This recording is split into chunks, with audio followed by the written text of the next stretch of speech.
Control C.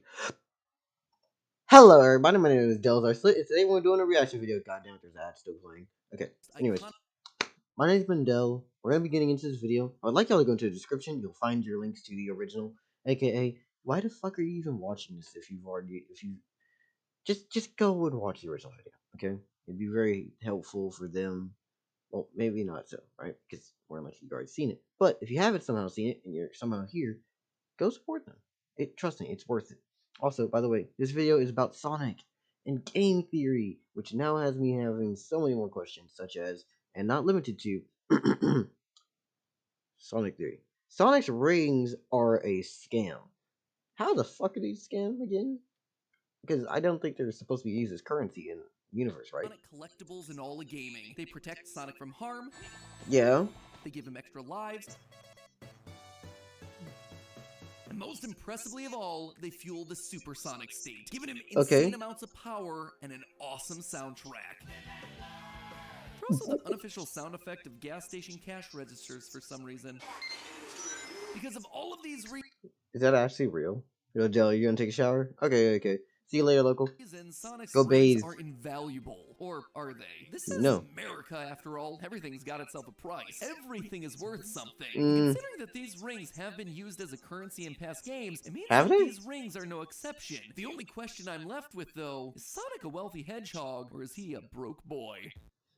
I actually kind of like the idea of them being worth a lot less than what you'd think due to them being like an unstable power source. It's just like, yes, sure, they're supposed to be a lot of power, like worth a lot of money because of gold.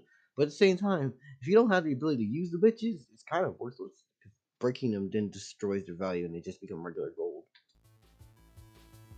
Also, there's so many of them. Hello, Shouldn't Internet. it just like Welcome to deplete the value? GameTheory, the show that liked theory so much it put a ring on it. Speaking of rings, the Sonic series is full of them. Blue rings, dark rings, dash rings, red star rings, you name them, they're there. But that's not what you're thinking of when I say Sonic's rings, is it? Yeah. No, you're thinking about these guys, the gold rings that are scattered throughout every stage of every game. For years, I've wondered how much these things would possibly be worth. I mean, they're just giant gold rings floating in the sky after all, half the size of most of the characters in the franchise. You'd think that they'd be worth a pretty penny, but before I could even think about writing this episode, Sega did something I never anticipated. What did they do? Gave us an answer, and they did it in probably the weirdest way they could have, through a Roblox game. Sonic Speed Simulator is an— Excuse me, what? First off, why the fuck are you still using Roblox? Second off, Sega? Official? Roblox? Why the fuck are they using Roblox? You know what? I'm not even surprised. Just keep going. Officially licensed game by Sega of America, and in it you can collect rings that can be used to buy items. Although instead of a shop like past games, this one actually uses vending machines where you essentially gamble for random cosmetics. I would make a comment about how all of this is being targeted at children, but then again, Sonic ain't exactly new to the world of casinos. Anyway, in the game, Sega offers you the chance to buy rings using Robux, the in-game currency of Roblox. A currency that, wouldn't you know it, has itself a real-world exchange rate. The base price you can buy— but obviously it would be worth a lot less due to it being virtual. Unless he's actually going to just convert them and be like, well, here's your new price. Which, is 1,000 rings for 14 Robux, which means that you're getting about 71 rings to the Robux. Sounds like a pretty darn good deal to me. One Roblox dollar for 71 3-foot-tall gold rings? Sign me up. So now all you need to do is convert Robux to dollars, and we've got ourselves the answer. The base rate you purchase Robux for right now is 400 Robux for $5. That right there is a conversion rate of 80 Robux to the dollar. So if we can get about 71 rings for 1 Robux and 80 Robux for $1, then Sega's officially saying that one giant solid gold ring in its game is worth, drumroll please, $0.00017 US dollars. Huh? That can't be right, can it? Virtual money. Come on now. A giant golden hula hoop. A low-end gold wedding ring is gonna run you nearly $250. But here, we need 57 of them to make a single penny? No, I refuse to accept this. They clearly didn't think this one through. It isn't the first time that Sega of America has done our blue boy dirty. Anyone remember that time that they told us Sonic was brown? No, I'm gonna be the one to find the real— Excuse me, what? I need to just go back real quick. Who in their right fucking mind Boy said this? dirty. Anyone remember that time? Of course he was called Dr. Ovikinotumber. It doesn't matter. In those days, well, look who's dropped in the Radius Europeus. And then it says just, watch who you're calling names, pal. You're talking to Sonic, the fastest hedgehog on Mobius. Oh no. What the fuck did they do to my boy? Like, this is disrespectful. This is bad. You know what? I don't usually support people erasing history, but like, this is a part that I wish would just stop existing. That they told us Sonic was brown? No, I'm gonna be the one to find the real value of these rings. And in the process, I'm gonna upend your entire Roblox operation, friendos. Finally, it's a Sonic theory that the internet can get behind because I'm on your side, Sonic. You and I are on the same team. Today, I'm gonna find out how much coin you got in your pocket. Also, isn't there the price of gold also determined by whether or not the shit's like hollow, or if it's gold plated, or the percentage of gold as well? So how do you want to decide the percentage of gold for these, Matt Pat? Well, what the fuck could you possibly have in your trick of arsenals? Out of the various employees that you have working for Game Theory Incorporated, or actually, is it what the fuck is Game Theory's thing? Is it Game Theory LLC Incorporated conglomerate,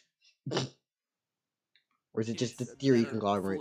of rings. Fuck, You get what I'm saying. My doesn't initial matter. approach was to fight fire with fire. If these rip-off rings were coming from an in-game store, I wanted to see if there were other in-game stores, one from real Sonic games, that could offer us a real answer. Of Yeah. all the Sonic games out there, the amount of shops that use rings as currency is actually surprisingly small, almost as if these rings were never intended to be used as an in-game currency in the first place. Now, besides Speed Simulator, there are only 5 official Sonic games with shops: Sonic Adventure 2, Sonic Riders, Sonic 06, Sonic Unleashed, and Sonic Chronicles The Dark Brotherhood. Sadly, though, the information ended up being a bit of a wash. You see, 2 of these shops are black markets, which means that these items are illegal to buy and sell, thereby making their prices inflate wildly and not really reliable for the comparisons that we're trying to make. And while the other 3 games all feature shops that are completely legal, the items that these shops are selling make it impossible to get an accurate price. Sonic 06, for instance, it sells gems, but they only really show us the color and cut, which aren't exactly unique to any particular gemstone family. Sonic Chronicles sells clothes, and I think we all know how inconsistent clothing prices can be once you consider brands and sizes. Finally, there's Sonic Unleashed, which does have itself the most realistic store, selling produce from various parts of the globe. But even then, those prices were inconsistent when you take into account exchange rates and inflation. So you're telling me that it costs 40 rings for Nope. Just gonna wait for this to pass and I'll skip it. Indonesian bananas that would typically cost 70 cents here in the real world, but 30 rings for a New York apple that'll normally cost you $1 from a street vendor? You see how the numbers and proportions there just don't match up? So in true New York fashion, I'm just gonna have to say, forget about it. So if I can't rely on purchasing power to value these rings, I have to go deeper. I have to roll up my sleeves. I have to do it the old-fashioned way. I have to use pixel measurement. Yes. Yes. Yes. Yes. Yeah. Okay. For reference, right?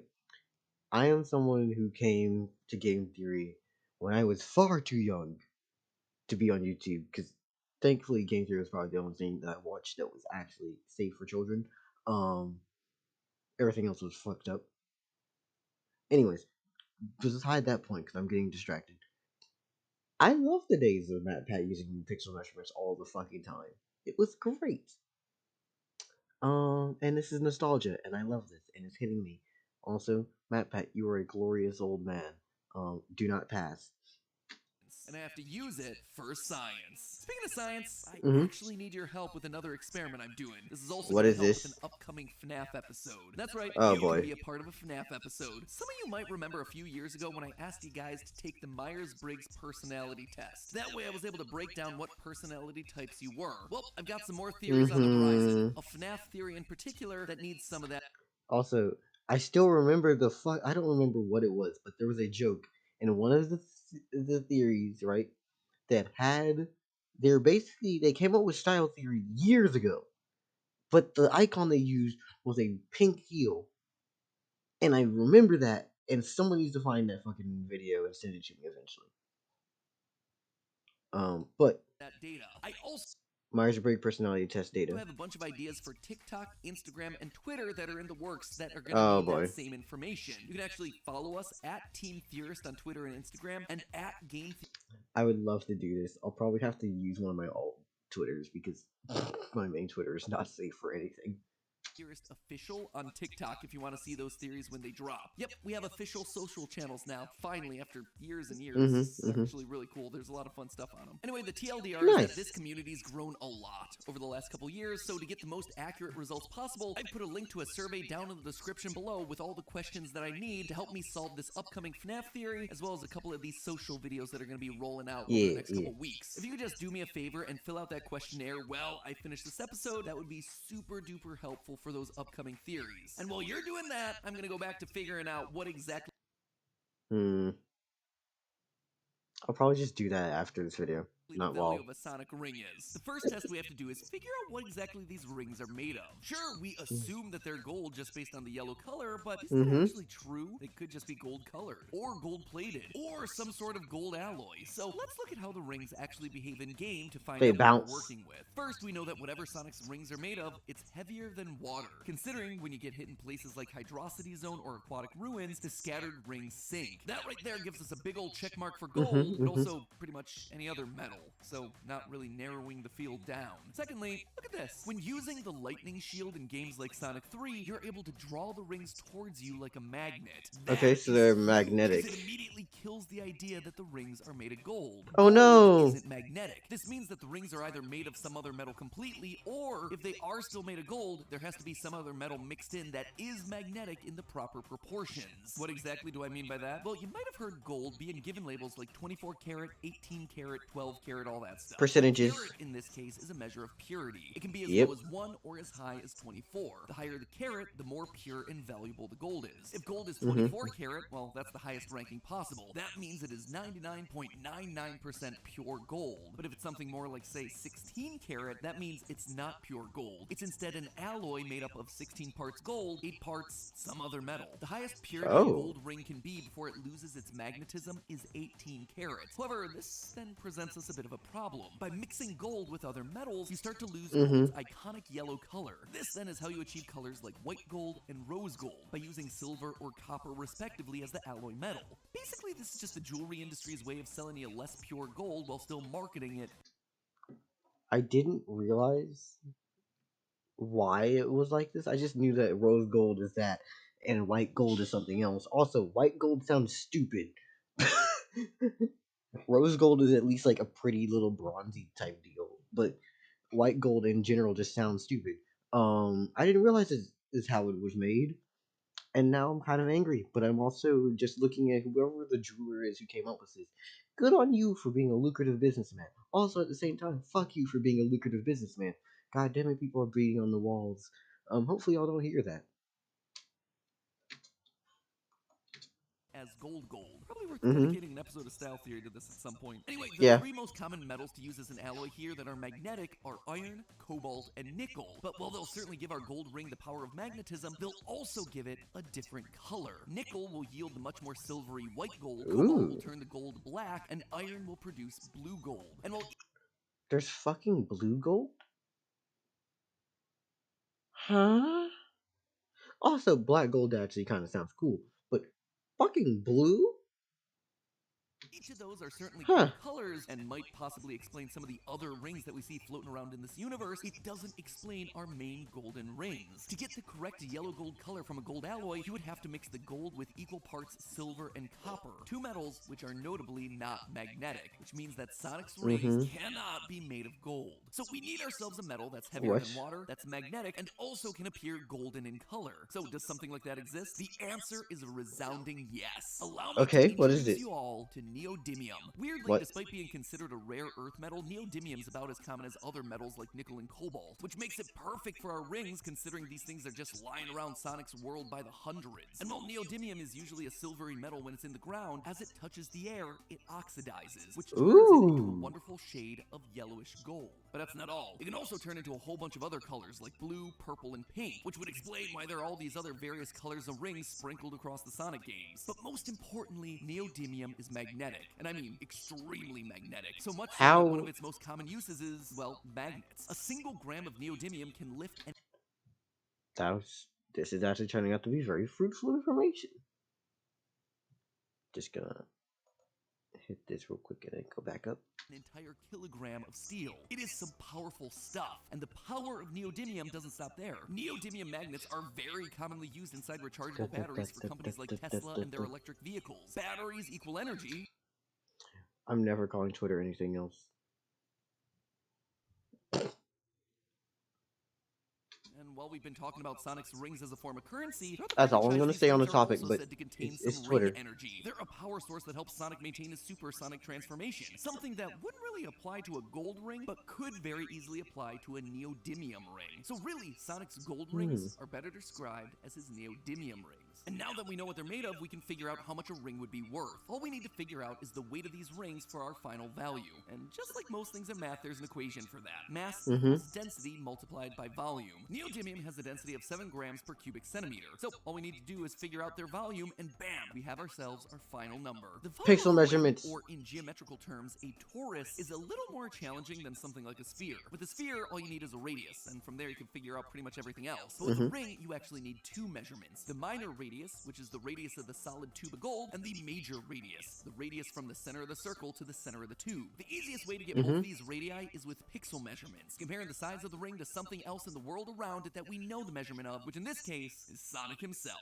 Canonically, Sonic is 100 centimeters tall, and if we take this shot from Sonic Unleashed, one of the games where he uses his rings as currency, this means that the major radius is 24.4 centimeters, or 9.6 inches, and the minor radius is 4.76 centimeters, or about 1.9 inches. From there, we just plug those numbers into this handy-dandy formula for the volume of a torus, pi minor radius squared multiplied by 2 pi major radius. We get that these rings have a volume of 11,000 cubic centimeters, or 666 cubic inches. Multiply that by the density of neodymium, and we get ourselves a total mass of 76 kilograms, or just about 170 pounds. I could throw that. Each individual giant Sonic ring here got is us each. weighing over 100 pounds. Now, if these things were made of gold like everyone's been assuming, gold's price per pound is currently $22,250, meaning that a single large gold ring like this would be worth $4,717,000 each ring. Sonic would be able to collect If it one was of these gold. babies and just retire. Screw you, Eggman, I'm gonna go home and eat chili dogs with tails. Neodymium, though, well, let's just say it's a lot more affordable as a metal. It used to be worth around $60 a kilogram because of how common it is, but with the increased demand for electric vehicles over the last several years, neodymium prices have surged. Right now, it's about double what it was, $127 a kilogram, or about 270. I mean, it's not gonna be as much, but you know. But yeah, still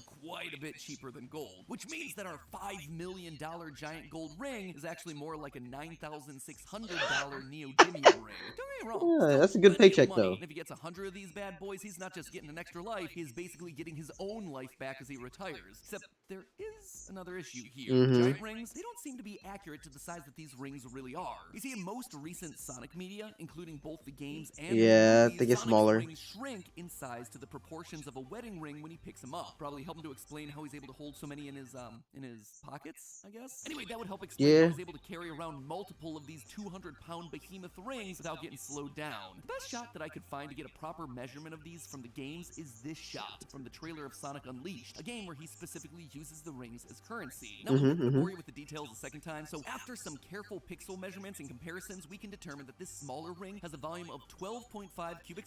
But I say, in my opinion, since the rings were not held by him are still that size, shouldn't they still be counted as, the bigger size? It's just that they're a lot more fucking dense. Actually, hold up. Now that you've become this dense, doesn't that involve weird gravity situations? Is this one of those theories where your map pad ends and just goes, and now it's a black hole? Actually, no, it's not that small. But it could. Centimeters, or 0.76 cubic inches, giving us a weight of 0.09 kilograms, much more in the realm of plausibility. Taking all the numbers, that would make this neodymium ring worth, drumroll please, Mm. $11. To put that in perspective, in Sonic's newest game, Sonic Frontiers, your maximum ring capacity is 400 rings, which means Sonic is only carrying around $4,400. It's not a bad amount of cash by any means, but still Yeah. feels kind of like a rough deal when you think that you're getting a gold ring the size of your fist. And speaking of rough deals, remember how I said that in some of the Sonic games, Sonic is paying somewhere like 30 rings for a Dude, an single apple? apple? Well, that right there would make the apple worth over Damn. $300. The biggest problem in the Sonic universe isn't Robotnik. Clearly, it is rampant price inflation. Though, then again, I guess it kind of checks out when your currency is floating in the air by the thousands.